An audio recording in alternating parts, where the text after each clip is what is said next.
PSC മിത്രം. ഇന്ന് നമ്മൾ discuss ചെയ്യാൻ പോകുന്നത് രണ്ട് മൂലകങ്ങളെ പറ്റിയിട്ടാണ്. ഒന്ന് ഹൈഡ്രജനും മറ്റൊന്ന് ഓക്സിജനും.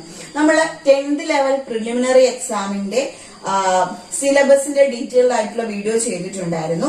അത് നോക്കിക്കഴിഞ്ഞാൽ മനസ്സിലാകും സിലബസിനകത്തില് എടുത്തു പറഞ്ഞിട്ടുള്ള രണ്ട് മൂലകങ്ങളാണ് ഹൈഡ്രജനും ഓക്സിജനും. അപ്പൊ നോക്കിക്കേ, ഈ രണ്ട് മൂലകങ്ങളുടെ ഉപയോഗങ്ങൾ, അതുപോലെ തന്നെ അവയുടെ ഐസോടോപ്പുകളെ പറ്റി, അലോട്രോപ്പുകളെ പറ്റി, ഇതിന്റെ രാസനാമങ്ങൾ, ഇരട്ട പേരുകൾ, അങ്ങനെയുള്ള കാര്യങ്ങളിലേക്ക് നമുക്ക് കടക്കാം. ആദ്യം നമുക്ക് ഹൈഡ്രജനെ പറ്റി പഠിക്കാം. ഹൈഡ്രജൻ എന്ന് കേൾക്കുമ്പോൾ തന്നെ നിങ്ങൾക്ക് കൊച്ചു ക്ലാസ്സുകളിൽ നമ്മൾ പഠിച്ചിട്ടുള്ള കാര്യമാണ്, ഒന്ന് റിഫ്രഷ് ചെയ്തെടുക്കാം അല്ലെ. ഹൈഡ്രജൻ എന്ന് കേൾക്കുമ്പോൾ തന്നെ നമുക്കറിയാം ആവർത്തന പട്ടിക അല്ലെങ്കിൽ പീരിയോഡിക് ടേബിൾ അല്ലെ, ഇങ്ങനെയുള്ളൊരു സാധനമാണ്. ഓക്കെ, ഇങ്ങനെയുള്ളൊരു സാധനമാണ്. ഇതിലെ ആദ്യത്തെ മൂലകം ഏതാണ്? ഹൈഡ്രജൻ ആണ്. അപ്പൊ ആവർത്തന പട്ടികയിലെ ആദ്യത്തെ മൂലകം, പീരിയോഡിക് ടേബിൾ, ആവർത്തന പീരിയോഡിക് ടേബിളിലെ ഫസ്റ്റ് എലമെന്റ്, ആദ്യത്തെ മൂലകം ഏതാണ്? ഹൈഡ്രജൻ ആണ്. അടുത്ത പോയിന്റ്, ഒരു പോയിന്റ് നമ്മൾ പഠിച്ചു. അടുത്ത പോയിന്റ് നോക്കിക്കേ, ഹൈഡ്രജന്റെ അറ്റോമിക സംഖ്യ, അറ്റോമിക് നമ്പർ അഥവാ അറ്റോമിക സംഖ്യ മിക്കപ്പോഴും ചോദിച്ചിട്ടുള്ളതാണ്. അതായത് ചോദിക്കുന്ന ക്വസ്റ്റ്യൻ ഇങ്ങനെയാണ്: അറ്റോമിക് നമ്പരും മാസ് നമ്പരും ഒന്നായ മൂലകം ഏതാണ്? ഹൈഡ്രജൻ ആണ്. അറ്റോമിക നമ്പരും മാസ് നമ്പരും ഒന്നായ മൂലകം ഏതാണ്? ഹൈഡ്രജൻ ആണ്. രണ്ടാമത്തെ പോയിന്റ്.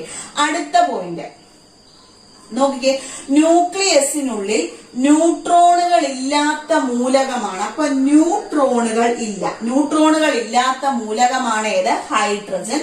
ഇലക്ട്രോണുകളുടെ എണ്ണം 1. അപ്പൊ നോക്കിയേ, ന്യൂട്രോൺ, ഇലക്ട്രോൺ, ഇനി പ്രോട്ടോൺ ഉണ്ട്. നോക്കിയേ, ന്യൂട്രോണുകൾ ഇല്ലാത്ത മൂലകം ഏതാണ്? ഹൈഡ്രജൻ ആണ്. ന്യൂട്രോണുകളില്ല, ന്യൂക്ലിയസിനുള്ളിൽ ന്യൂട്രോണുകൾ ഇല്ലാത്ത മൂലകമാണ് ഹൈഡ്രജൻ.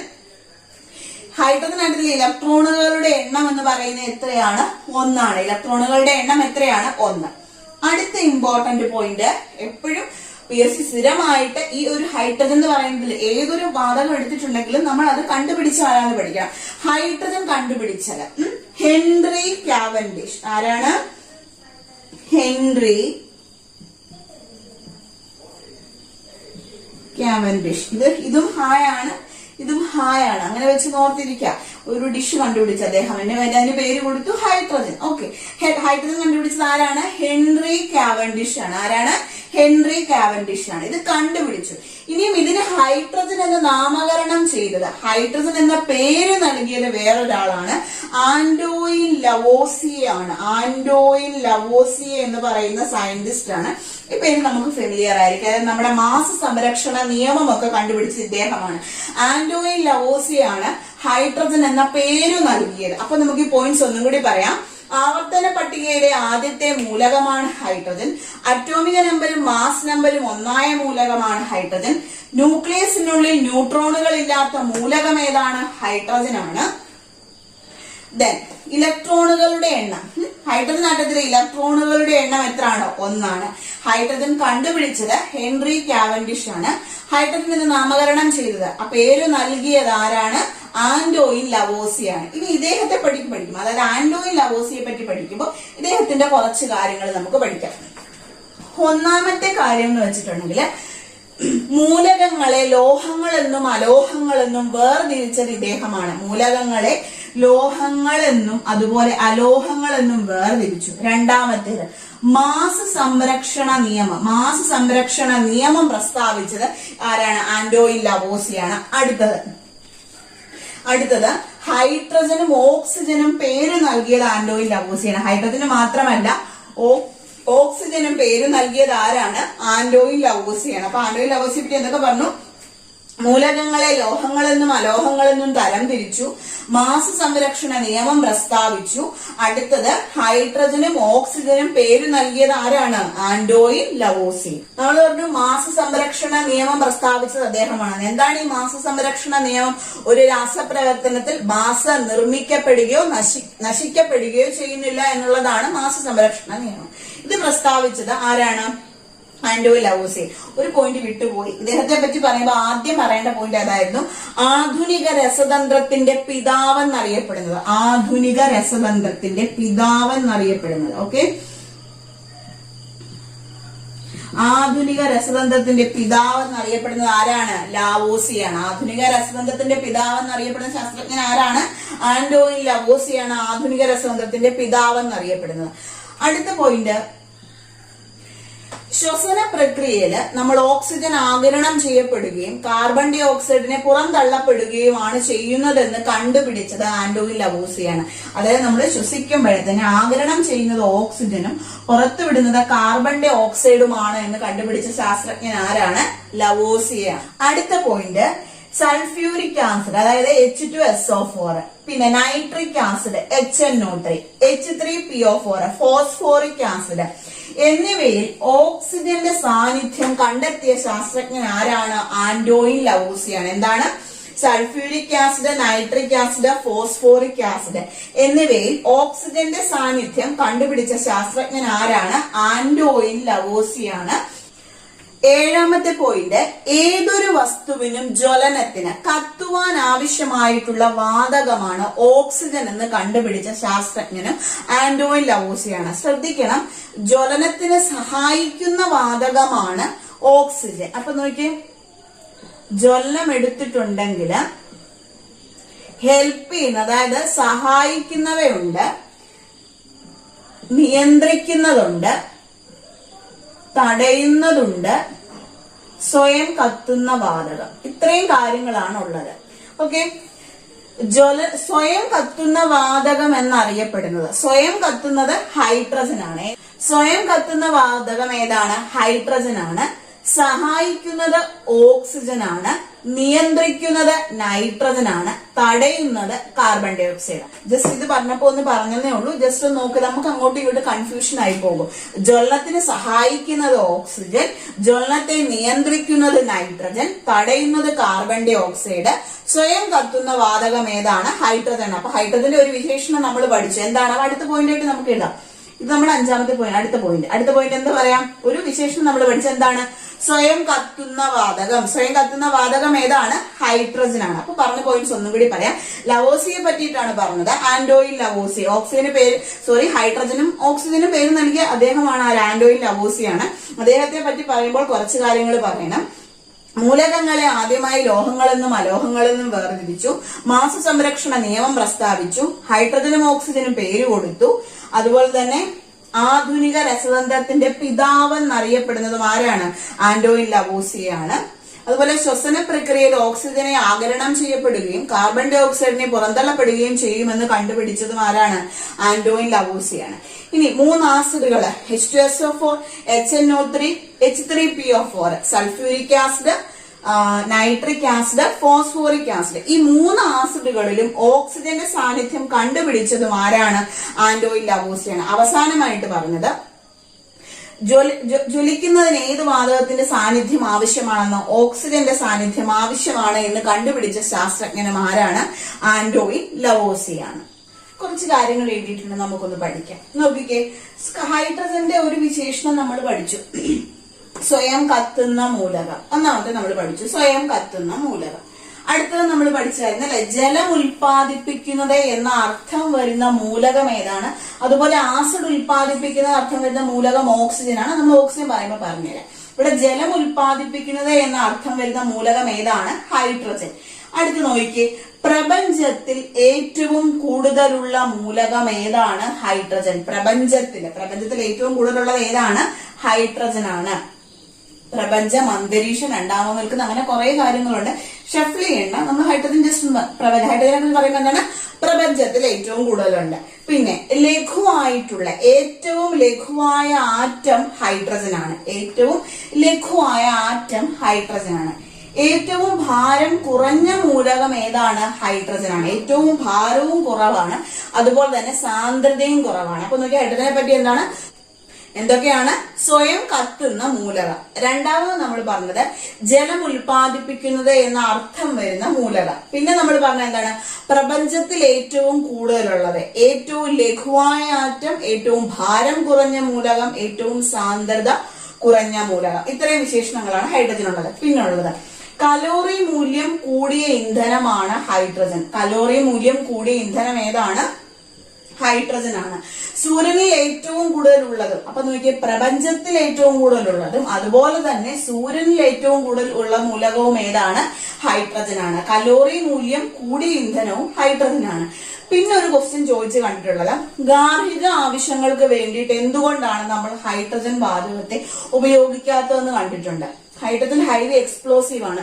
സ്ഫോടന സാധ്യത ഉള്ളത് കൊണ്ടാണ് ഹൈഡ്രജനെ ഗാർഹിക ആവശ്യങ്ങൾക്ക് വേണ്ടിയിട്ട് ഉപയോഗിക്കാത്തത്. ഒരു പോയിന്റ് കൂടെ ഉണ്ട്, വനസ്പതി നിർമ്മാണത്തിന് ഉപയോഗിക്കുന്നത് ഹൈഡ്രജൻ ആണ്. വനസ്പതി നിർമ്മാണത്തിന് ഉപയോഗിക്കുന്നത് ഹൈഡ്രജൻ ആണ്. സസ്യ എണ്ണയിലൂടെ ഹൈഡ്രജനെ കയറ്റിവിട്ടിട്ടാണ് വനസ്പതി നിർമ്മിക്കുന്നത്. നോക്കിക്കേ, അടുത്ത നമുക്ക് ഐസോടോപ്പുകളിലേക്ക് പോകാം. ഐസോടോപ്പുകൾ, ഹൈഡ്രജന്റെ 3 ഐസോടോപ്പുകളാണ് 1H1, 1H2, 1H3. അതിനു മുന്നേ ഒരു പോയിന്റ് പറഞ്ഞില്ല. ഹൈഡ്രജൻ, ആ ക്വസ്റ്റ്യൻ ചോദിച്ചിട്ടുള്ളതാണ്. ഹൈഡ്രജന് വാണിജ്യപരമായിട്ട് ഉൽപ്പാദിപ്പിക്കുന്ന പ്രക്രിയയ്ക്ക് ഒരു പേരുണ്ട്, ബോഷ് പ്രക്രിയ. അത് നിങ്ങൾ ഓർത്തോണേ. ബോഷ് പ്രക്രിയ ഇമ്പോർട്ടന്റ് ആണ്. നമ്മൾ അമോണിയ ഉണ്ടാക്കുന്നത് ഹേബർ പ്രോസസ് അങ്ങനെ പഠിച്ചിട്ടില്ലേ? അതുപോലെ ഹൈഡ്രജൻ ഉണ്ടാക്കുന്നതാണ് ബോഷ് പ്രക്രിയ. മറക്കരുത്, ബോഷ് പ്രക്രിയ. Note the point, it is very important. Okay, Bosch പ്രക്രിയ. ഇനി നമുക്ക് ഐസോടോപ്പുകളിലേക്ക് നോക്കാം. നോക്കിയാൽ 3 ഐസോടോപ്പുകളാണ് 1H1, 1H2, 1H3. ഇതിന് ഓരോ പേരുകളുണ്ട്. നോക്കിയേ, protium, deuterium, tritium. Protium, deuterium, tritium 3 ഐസോടോപ്പുകളാണ് ഹൈഡ്രജൻ ഉള്ളത്. ഇത് കാണുമ്പോ തന്നെ നമുക്ക് മനസ്സിലാവും. 1, 1, 1 ഇതെല്ലാം എന്തുവാ? ഒരു മൂലകത്തെ, അത് നിങ്ങൾക്ക് അറിയാമോ? ഒരു മൂലകം എക്സ് എന്ന് പറയുന്ന ഒരു മൂലകമാണെങ്കിൽ അതിനെ റെപ്രസെന്റ് ചെയ്യുന്നത് അറ്റോമിക് നമ്പർ താഴെ എഴുതും, മാസ് നമ്പർ മുകളിൽ എഴുതും. അറ്റോമിക് നമ്പറിനെ സൂചിപ്പിക്കുന്ന ലെറ്റർ ഇസഡും മാസ് നമ്പറിനെ സൂചിപ്പിക്കുന്ന ലെറ്റർ എയുമാണ്. ഇവിടെ മാസ് നമ്പർ ആണ് വ്യത്യസ്തം, അറ്റോമിക് നമ്പർ സെയിം ആണ് അല്ലെ? അതുകൊണ്ടാണ് ഇതിനെ ഐസോടോപ്പുകൾ എന്ന് അറിയപ്പെടുന്നത്. ഓക്കെ, ഈ അറ്റോമിക് നമ്പർ എന്ന് വെച്ചിട്ടുണ്ടെങ്കിൽ ഒരു ആറ്റത്തില് എത്ര പ്രോട്ടോണുകൾ ഉണ്ട് എന്നുള്ളതാണ്. പ്രോട്ടോണുകളുടെ എണ്ണമാണ് അറ്റോമിക് നമ്പർ എന്ന് പറയുന്നത്. പ്രോട്ടോണിന്റെയും ന്യൂട്രോണിന്റെയും എണ്ണമാണ് മാസ് നമ്പർ. പ്രോട്ടോണുകളുടെയും ന്യൂട്രോണുകളുടെ എണ്ണം ആകത്തുകയാണ് മാസ് നമ്പർ. ഒരാറ്റത്തിൽ എത്ര പ്രോട്ടോണുകൾ ഉണ്ട് എന്നുള്ളതാണ് അറ്റോമിക് നമ്പർ. ഇവിടെ അറ്റോമിക് നമ്പർ സെയിം ആണ്, അതുകൊണ്ടാണ് ഐസോടോപ്പുകൾ എന്ന് തന്നെ പറയുന്നത്. ഓക്കെ, പ്രോട്ടിയം, ഡ്യൂട്ടീരിയം, ട്രിഷ്യം ഇത് 3മാണ് ഹൈഡ്രജന്റെ ഐസോടോപ്പുകൾ. ഇനി ഐസോടോപ്പുകൾക്ക് ചില പ്രത്യേകതകളുണ്ട്. ഹൈഡ്രജന്റെ റേഡിയോ ആക്റ്റീവ് ഐസോടോപ്പ് എന്താണ്? ഹൈഡ്രജന്റെ റേഡിയോ ആക്റ്റീവ് ഐസോടോപ്പ് എന്നറിയപ്പെടുന്നത് ഏതാണ്? ട്രിഷ്യമാണ്. ഏതാണ്? 1H3 അഥവാ ട്രിഷ്യമാണ്. ഹൈഡ്രജന്റെ റേഡിയോ ആക്റ്റീവ് ഐസോടോപ്പ് എന്നറിയപ്പെടുന്നത് ട്രിഷ്യമാണ്. സുലഭമായി ലഭ്യമാകുന്ന ഹൈഡ്രജന്റെ ഐസോടോപ്പ് ഏതാണ്? പ്രോട്ടിയമാണ്. സാധാരണ ഹൈഡ്രജൻ എന്നും അതുപോലെ തന്നെ സുലഭമായിട്ട് ലഭിക്കുന്ന ഹൈഡ്രജന്റെ ഐസോടോപ്പ് ഏത് എന്ന് ചോദിച്ചാലും ഏതാണ്? പ്രോട്ടിയമാണ്. അടുത്തത് നെക്സ്റ്റ് വൺ, ഹൈഡ്രജൻ ബോംബിന്റെ നിർമ്മാണത്തിന് ഹൈഡ്രജൻ ബോംബിന്റെ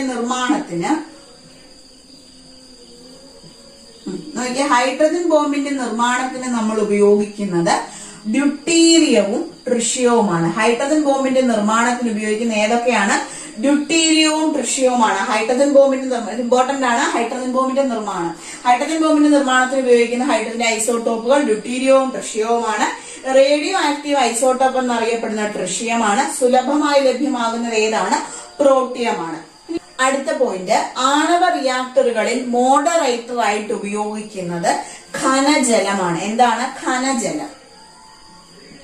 ശ്രദ്ധിക്കണേ, ഘനജലം അല്ലെങ്കിൽ നമ്മൾ ഇതിനെ ഹെവി വാട്ടർ എന്നാണ് പറയുന്നത്. ഘനജലത്തിന്റെ എന്താണ്?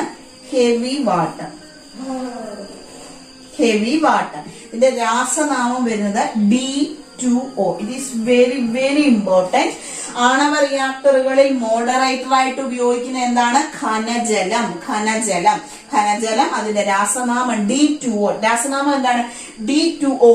D2O deuterium oxide. എന്താണ്? Deuterium oxide. D2O deuterium oxide. അപ്പൊ ഈ ഖനജലം സാധാരണ നമ്മൾ ജലത്തിന്റെ ഫോമിൽ എന്തുവാണ്? H2O എന്നല്ലേ. അപ്പൊ ഈ സാധാരണ ജലത്തിൽ നിന്നും ഹൈഡ്രജനെ മാറ്റിയിട്ട് ഹൈഡ്രജന്റെ ഐസോട്ടോപ്പ് ആയിട്ടുള്ള ഏത് വരുന്നു? ഡ്യൂട്ടീരിയം വരുന്നു. D2O. അതാണ് ഈ ഖനജലം എന്ന് പറയുന്നത്. ഖനജലത്തെ ഹെവി വാട്ടർ എന്നാണ് അറിയപ്പെടുന്നത്. അതിന്റെ രാസനാമം എന്താണ്? Deuterium oxide. ഖനജലത്തിന്റെ രാസനാമം എന്താണ്? Deuterium oxide. അപ്പം ഖനജലം അല്ലെങ്കിൽ ഹെവി വാട്ടർ ആണ് D2O. ഇനി സൂപ്പർ ഹെവി വാട്ടർ എന്നറിയപ്പെടുന്നത് ട്രിഷിയത്തിന്റെ ഓക്സൈഡ് ആണ്. അതായത് T2O. ട്രിഷിയത്തിന്റെ ഓക്സൈഡ് ആണ് സൂപ്പർ ഹെവി വാട്ടർ. T2O എങ്ങനെയാണ് അറിയപ്പെടുന്നത്? Super heavy water. Heavy water എന്നറിയപ്പെടുന്നത് D2O ഖനജലം അഥവാ ഡ്യൂട്ടീരിയം ഓക്സൈഡ് ആണ്. സൂപ്പർ ഹെവി വാട്ടർ എന്നറിയപ്പെടുന്നത് ട്രിഷിയത്തിന്റെ ഓക്സൈഡ് ആയിട്ടുള്ള T2O ആണ്. അടുത്ത ഓർത്തിരിക്കേണ്ട 3 പോയിന്റുകൾ. ജലവും പൊട്ടാസ്യവും തമ്മിൽ പ്രവർത്തിച്ചാൽ കിട്ടുന്ന വാതകം ഏതാണ്? ഹൈഡ്രജൻ ആണ്. അതുപോലെ തന്നെ ആസിഡുകളും ലോഹങ്ങളും, ആസിഡും ലോഹവും തമ്മിൽ പ്രവർത്തിച്ചാൽ കിട്ടുന്ന വാതകവും ഹൈഡ്രജൻ ആണ്. തെറ്റിപ്പോലെ ജലവും പൊട്ടാസ്യവും, ആസിഡും ലോഹവും, ഇത് ചോദിച്ചിട്ടുള്ളതാണ്. ഈ ആസിഡും ലോഹവും, ആസിഡുകളും ലോഹങ്ങളും തമ്മിൽ പ്രവർത്തിച്ചാൽ കിട്ടുന്ന വാതകം ഏതാണ്? ഹൈഡ്രജൻ. ഒരു ആസിഡ് എടുക്കാം, സൾഫ്യൂരിക് ആസിഡ്, ലോഹമാണ് സിങ്ക്. ഇത് ഇതിനകത്തിൽ നിന്നും എടുത്തു ചോദിച്ചിട്ടുള്ള ഒരു ക്വസ്റ്റ്യൻ ആണ്. സിങ്കും സൾഫ്യൂരിക് ആസിഡും പ്രവർത്തിക്കുന്നതിന്റെ ഫലമായി ലഭിക്കുന്ന പുറത്തുവിടുന്ന വാതകം ഏതെന്ന് ചോദിച്ചിട്ടുണ്ട്. ഏതാണ്? ഹൈഡ്രജൻ ആണ്. അപ്പൊ ഈ 3 പോയിന്റ്സ് ഓർമ്മയിൽ വെക്കുക.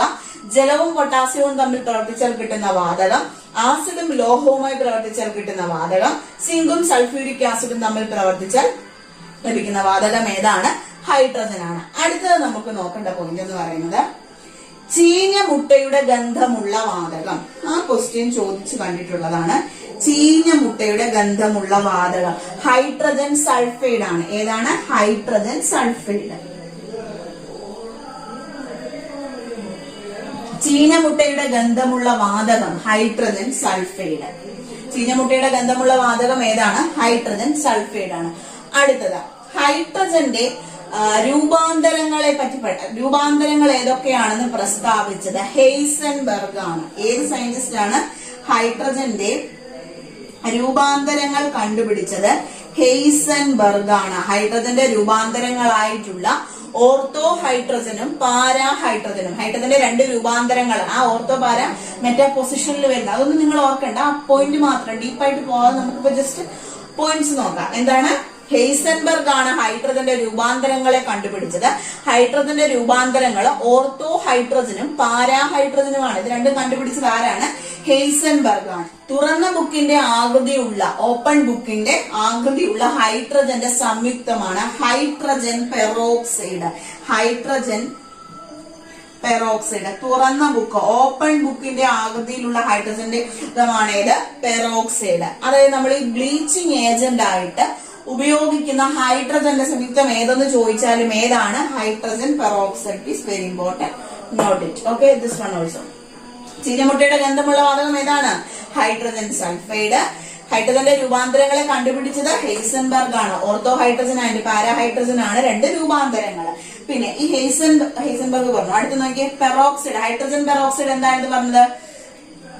ചീഞ്ഞമുട്ട. ഹൈഡ്രജൻ പെറോക്സൈഡ് എന്താ നമ്മൾ പറഞ്ഞത്? ഓപ്പൺ ബുക്കിന്റെ ആകൃതിയിൽ, അല്ലെ? ഓപ്പൺ ബുക്ക്, തുറന്ന ബുക്കിന്റെ മാതൃകയിലുള്ള ഹൈഡ്രജന്റെ ഒരു മൂലകമാണ് ഏതെന്ന് പറയുന്ന ഹൈഡ്രജൻ പെറോക്സൈഡ്. ബ്ലീച്ചിങ് ഏജന്റ് ആയിട്ട് നമ്മൾ ഉപയോഗിക്കുന്നത് ഏതാണ്? ഹൈഡ്രജൻ പെറോക്സൈഡ് ആണ്. ചോദ്യം ചോദിക്കുന്നത് ബ്ലീച്ചിങ് ഏജന്റായി ഉപയോഗിക്കുന്ന ഹൈഡ്രജന്റെ സംയുക്തമാണ് ഏത്? Hydrogen peroxide. ഇത്രയും കാര്യങ്ങൾ. ഓക്കെ, എല്ലാ ഹൈഡ്രജനകത്തിലെ പ്രീവിയസ് ആയിട്ട് ചോദിച്ചിട്ടുള്ളതും ഇനി കുറച്ച് ഇമ്പോർട്ടന്റ് ആയിട്ടുള്ള സംഭവങ്ങൾ അതെല്ലാം കൂടി നമ്മൾ ഉൾപ്പെടുത്തിയിട്ടുണ്ട്. അപ്പൊ ഇത്രയും പഠിച്ചു കഴിഞ്ഞാൽ ആ ഹൈഡ്രജൻ എന്ന് പറയുന്ന ടോപ്പിക്ക് നമ്മൾ കംപ്ലീറ്റ് ചെയ്തു. ഇനി നമുക്ക് അടുത്ത ക്ലാസ്സിൽ ഓക്സിജന്റെ സവിശേഷതകൾ നോക്കാം. ഓക്കെ.